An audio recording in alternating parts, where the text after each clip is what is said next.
Everyone, आज अपन discuss करेंगे the Hindu का article is the Indian economy perfectly balanced जो टॉपिक है उसके ऊपर। स्टार्टिंग में बताते हैं जो फाइनेंस मिनिस्टर है ना, उन्होंने डिक्लेयर कर दिया इंडियन इकोनॉमी को एक गोल्डीलॉक सिचुएशन में है करके। गोल्डीलॉक सिचुएशन क्या होता है? जो एक तरीके से काफ़ी स्टेबल रहता है। जैसे अर्थ अगर बात करो तो वो एक गोल्डीलॉक जोन पे है, क्योंकि वहाँ पे लाइफ एग्जिस्ट करता है, तो वो एक स्टेबल कंडीशन है। सेम इकोनॉमिक में होता है, अगर अलाइनमेंट हो मॉडरेट ग्रोथ का और सबड्यूड इन्फ्लेशन भी हो, यानी कि थोड़ा सा इन्फ्लेशन भी हो और सपोर्टिव मॉनेटरी कंडीशन मिले, तो ये सब के कारण क्या होता है, ग्रोथ होता है थोड़ा। तो ये अच्छा कंडीशन है, बताते हैं ये जो गोल्डीलॉक सिचुएशन है। अब कुछ एनालिस्ट हैं वो बहुत नैरो क्वार्टरली व्यू को देखते हैं और बोलते हैं हाँ, इंडिया का जो है वो मिनी गोल्डीलॉक मूवमेंट में है और जो बढ़ रहा है इनकरेजिंग है एक तरीके से। 7.6% जीडीपी ग्रोथ वो भी दिखलाता है गोल्डीलॉक सिचुएशन को। और उन्होंने ऑब्जर्वर्स ने पॉइंट आउट किया जो इंडिया एग्जिट कर रहा है अपने 2024 के 3.6 ट्रिलियन जो इकोनॉमी है उससे, और हाईलाइट कर रहा है अपना ग्रोथ एक तरीके से 7.6% जो बढ़ता रहेगा वो बतलाते हैं। बट फिर भी बहुत सारे जो ऑब्जर्वर्स हैं वो इंडियन इकोनॉमी के वो हिस्टोरिकल डेटा को रिप्रेजेंट करते हुए क्वेश्चन करते हैं जो गोल्डन इक्विलिब्रियम है उसके ऊपर। बोलते हैं कि जो स्ट्रक्चरल इम्बैलेंस आया हुआ है, यानी कि एक तरफ तो जो पुअर लोग हैं उन लोग और ज़्यादा पुअर्टी में जा रहे हैं और जो एक तरफ रिच लोग हैं वो उनके लिए गोल्डीलॉक सिचुएशन आ रहा है। ये पुअर लोग हैं उन लोग के लिए तो नहीं आ रहा बिल्कुल भी गोल्डीलॉक का सिचुएशन। अब कुछ चार्ट के थ्रू बतलाने की कोशिश करते हैं कि चार्ट 1 पे ये जो चार्ट है ये इन्फ्लेशन दर्शा रहा है। यहाँ पे दो चीज़ है, एक तो कंज्यूमर प्राइस इंडेक्स सीपीआई और एक तरीके से कंज्यूमर फूड प्राइस इंडेक्स करके। तो जो स्टार्टिंग में बताते हैं इन्फ्लेशन जो था 4.8% था मई 2024 पे, फिर वो 2025 तक 2.82 आ गया, जो एक तरीके से रिजर्व बैंक के काफ़ी कंफर्ट जोन पे था, क्योंकि आरबीआई बोलता है कि 4+2 या फिर -2 ये इनका टारगेट रहता है आरबीआई का, इन्फ्लेशन को इतने में एडजस्ट करना है। फिर बतलाते हैं यहाँ पे ऑथर है कि जो अक्टूबर 2024 में जब सीपीआई जो था वो पीक पे 6.21% था और जबकि कंज्यूमर फूड प्राइस इंडेक्स था 10.87 तक पहुंच गया था। तो ये पीक मूवमेंट दिखला रहा है, ठीक है। फिर एट द सेम टाइम जो अगस्त 2024 था उसमें सीपीआई 3.65 था और जो सीएफपीआई था वो 5.6% था।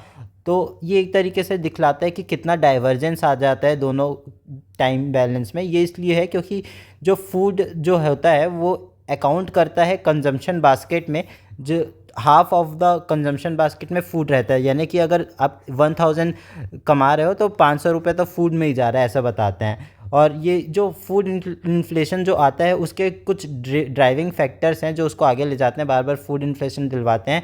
दैट इज़ अनसीजनल रेन वगैरह हो जाता है, या फिर जो सप्लाई चेन है डिसरप्शन आ जाता है उसके ऊपर। ग्लोबल कमोडिटी प्राइस वगैरह बहुत फ्लक्चुएट करता है, जैसे अभी ट्रंप ने लगा दिया 50% का टैरिफ इंडिया पे, तो फ्लक्चुएशन आएगा, ऑब्वियस सी बात है। और ये एक तरीके से इरोड करता है हमारे जो परचेसिंग पावर है उस चीज़ को। और फिर एक जो प्रणब सेन करके एक इकोनॉमिस्ट हैं वो बोलते हैं पॉलिसी मेकर जो आरबीआई वगैरह पे हैं उनको, कि फोकस करना चाहिए हमको कोर इन्फ्लेशन में, ना कि जो हेडलाइन सीपीआई इन्फ्लेशन है ना उस पर ध्यान नहीं देना चाहिए। बोलते हैं कि कोर इन्फ्लेशन जो होता है वो एक्सक्लूड कर देता है वॉलेटिलिटी, जो फूड और फ्यूल जो है उन लोग को हटा देता है, और अगर फ्लक्चुएशंस नहीं रहेगा तो हमको अच्छे से पता चल पाएगा और हम इसेंशियल हाउसिंग या फिर एजुकेशन जो या फिर पर्सनल केयर पे जो है वो पता कर सकते हैं कितना इस पे इंक्रीज़ कर रहा है, खर्चा करना है जो आम आदमी लोग हैं उन लोग, तो इस पे हो रहा है या फिर सिर्फ फूड पे ही चल दे रहा है, ऐसे पता कर सकते हैं अगर कोर इन्फ्लेशन पे ध्यान दिया जाए तो, ठीक है। अब अगर एवरेज फैमिली की बात करें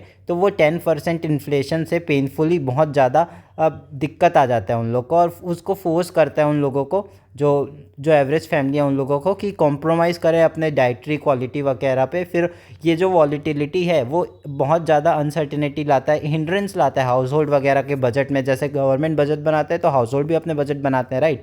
जो सेविंग्स है उनकी वो दिक्कत में आ जाते हैं, या फिर जो उन लोग को डायरेक्ट ये एक तरीके से काउंटर भी करता है, क्वेश्चन पूछते हैं वापस कि ये गोल्डीलॉक एनवायरनमेंट जोन है क्या, जब अगर इतना इन्फ्लेशन बार बार चेंज हो रहा है तो फिर ये कैसे गोल्डीलॉक एनवायरनमेंट हुआ। चार्ट 2 में फिर बात करते हैं जहाँ पे ये चार्ट 2 है, यहाँ पे एवरेज सैलरी इंक्रीज और रियल वेज ग्रोथ के बारे में बात करते हैं, जहाँ पे गोल्डीलॉक परसेप्शन पे आर्ग्यूमेंट देते हैं कि जो ये डेटा है वो पावरफुली इलस्ट्रेट करता है कि जो नॉमिनल सैलरी हाइक है और जो एक्चुअल इंप्रूवमेंट परचेसिंग पावर है उसमें कितना डिफरेंसेस है।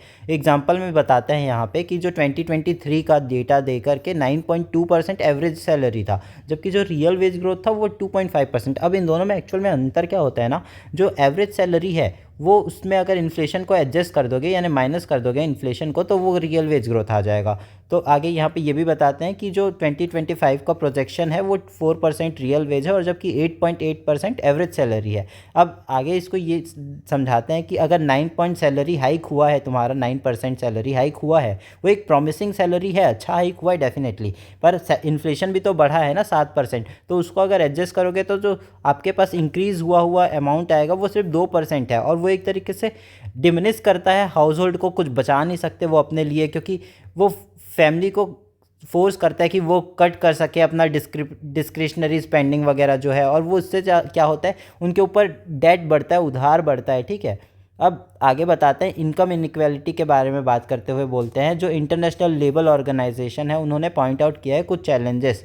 वो चैलेंज के बारे में बात करते हैं कि जो सस्टेन्ड ग्रोथ है वो रियल वेज में होना चाहिए, अदरवाइज जो कंजप्शन डिमांड है वो बहुत दिक्कत देगा, और वो बहुत ज़रूरी है क्योंकि हमको जो डिमांड है वो बढ़ते रहना चाहिए तभी कंट्री का ग्रोथ होगा, अदरवाइज़ दिक्कत हो जाएगा।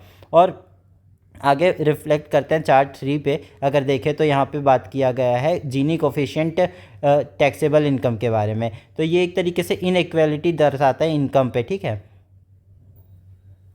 यहाँ पे अगर देखें तो बताते हैं कि डीपनिंग होते जा रहा है धीरे धीरे, जैसे कि 4.489% पॉइंट में हुआ था एवरेज एनुअल ईयर 2013 में, फिर 0.435 जो था एवरेज एनुअल ईयर 2016 पे, तो यहाँ पे 89 से 35 हुआ, फिर 0.402 एवरेज ईयर 2023 एनुअल ईयर 2023 पे हुआ। अब ये जो डिक्लाइनिंग जीनी कोफिशिएंट है वो अच्छी बात है, डेफिनेटली बहुत अच्छी बात है, बट जो ये एक तरीके से सिर्फ लिमिटेशन यहाँ पे ये है कि टैक्सेबल इनकम को ही ध्यान पे रखता है ये जो जीनी कोफिशिएंट है। बट हमको ये भी तो ध्यान रखना पड़ेगा ना कि जो इनफॉर्मल सेक्टर पे भी तो बहुत सारे लोग हैं जिन लोग टैक्स वगैरह नहीं पे करते, उन लोग का क्या, वो तो मिसिंग है यहाँ पे बताते हैं। और ये जो ब्रॉडर डिस्ट्रीब्यूशन ऑफ वेल्थ है उस पर प्रॉब्लम आता है, मतलब पता नहीं चल पाता हमको। और अभी एक रिसेंट ऐसे लिखे गया था ORF ऑथर्स के द्वारा, मतलब ORF के ऑथर्स जो थे गरिमा नयन और रिया कशलीवाल, वो डिस्क्राइब करते हैं पोस्ट पेंडेमिक इकोनॉमी को एज अ मल्टी स्पीड या फिर के सेप्ड रिकवरी के उस पर, मतलब कुछ कंपनी तो बहुत अच्छे से परफॉर्म कर रही है या कुछ लोग बहुत अच्छे से परफॉर्म कर रहे हैं और कुछ लोगों को दिक्कत आ रहा है, उन लोग को वेजेस अच्छे से नहीं मिल रहा है, तो वो दिखलाता है। ठीक है, certain segment particularly affluent specific industries thrives while other lag, कुछ लैग कर रहे हैं कुछ अच्छे से कर रहे हैं। इसमें बोलते हैं कि जो नंबर ऑफ़ बिलियनरीज हैं वो तो बढ़ते जा रहे हैं, बट जो वेजेस है वो उतना ही है, सेम है अभी भी। और ये एक तरीके से परसिस्टेंट मतलब दिखलाता है इनइक्वालिटी को और अंडरमाइन करता है सोशल कोहेशन वगैरह को। फिर अल्टीमेटली क्या होगा, जो लॉन्ग टर्म इंक्लूसिव ग्रोथ है वो नहीं मिल पाएगा अपने को, और वो एक तरीके से क्वेश्चन पूछता है ये जो यूनिवर्सली बेनिफिशियल गोल्डीलॉक है भी या फिर सिर्फ कुछ लोगों के लिए ये गोल्डीलॉक है, और स्टेट से ये डीपली क्वेश्चनेबल है। जो डोमेस्टिक प्रेशर्स वगैरह हैं उसके बारे में बात करते हैं चार्ट 4 पे। ठीक है, उसको अपन देखते हैं ऊपर चार्ट पे, तो बताते हैं ये जो फिजिकल डेफिसिट या फिर जो रिवेन्यू डेफिसिट है वो तो धीरे धीरे कम हुआ है डेफिनेटली, और वो अच्छी बात भी है। इफेक्टिव डेफिसिट भी कम हुआ है, रिवेन्यू डेफिसिट भी कम हुआ है, ये सब अच्छी बात है बताते हैं। But at the same time यहाँ पे बताते हैं कि जो डेट टू जीडीपी रेशियो है वो 81% है अभी हमारा, और जबकि जो physical responsibility and budget management का टारगेट है वो 60% है। FRBM करके एक रूल आया था, उसका टारगेट 60% है। ये क्वेश्चन भी था अभी प्रीलिम्स में 2025 के, उसमें भी। तो ये एक तरीके से बहुत ज़्यादा substantial portion of future revenue जो है वो इस पे डाइवर्ट हो जाएगा, जो ये डेट को चुकाने पे, डेट टू जीडीपी रेशियो है उसको चुकाने में बहुत ज़्यादा हमारे पैसे चल देंगे। तो ये एक तरीके से अगेन प्रॉब्लम है यहाँ पे। फिर बोलते हैं जो कॉम्प्लिकेटिंग द गोल्डीलॉक नरेटिव्स है उसके बारे में बात करते हैं, और जो गोल्डीलॉक नरेटिव है वो सजेस्ट करता है कि जो मैक्रो स्वीट स्पॉट है उस पर नहीं जाना चाहिए, जबकि जो ये गोल्डीलॉक नरेटिव्स है वो सिर्फ सजेस्ट करता है so called macro sweet spot दिखलाता है, but at the same time ये यूनिवर्सल नहीं है, सबके द्वारा नहीं फेस किया जा रहा है। जो अमीर हो रहा है उन लोग को और रिच होते जा रहे हैं, बाकी लोग प्रॉब्लम फेस कर रहे हैं। जो रियल वेजेस है वो अभी स्टेगनेंट है और जबकि कॉस्ट है वो राइज करते जा रहा है। ठीक है, ये भी एक दिक्कत। इंडिया का जो ट्रू इकोनॉमिक स्ट्रेंथ है वो आगे बतलाते हैं कि इंडिया का जो ट्रू इकोनॉमिक स्ट्रेंथ है वो सिर्फ डिफाइंड या फिर मतलब एक फ्लीटिंग परसेप्शन में नहीं होना चाहिए, बट एक तरीके से वो कैपेसिटी होनी चाहिए कि फॉस्टर कर सके जेन्युइनली और इंक्लूसिव ग्रोथ ला सकें। और फिर लास्ट पे बोलते हैं कि जो हमें सिर्फ एम्ब्रेस नहीं करना चाहिए सुपरफिशियल स्वीट स्पॉट को that India's sustainable economic future lies कि, बट हमको एक at the same time sustainable economic future lie करता है वहाँ पे भी अपना पैर जमाना चाहिए और उसको इम्प्रूव करने की कोशिश करना चाहिए। इतना ही था आर्टिकल पे। अगर अच्छा लगा होगा तो लाइक करना, सब्सक्राइब करना, शेयर करना। Have a good day.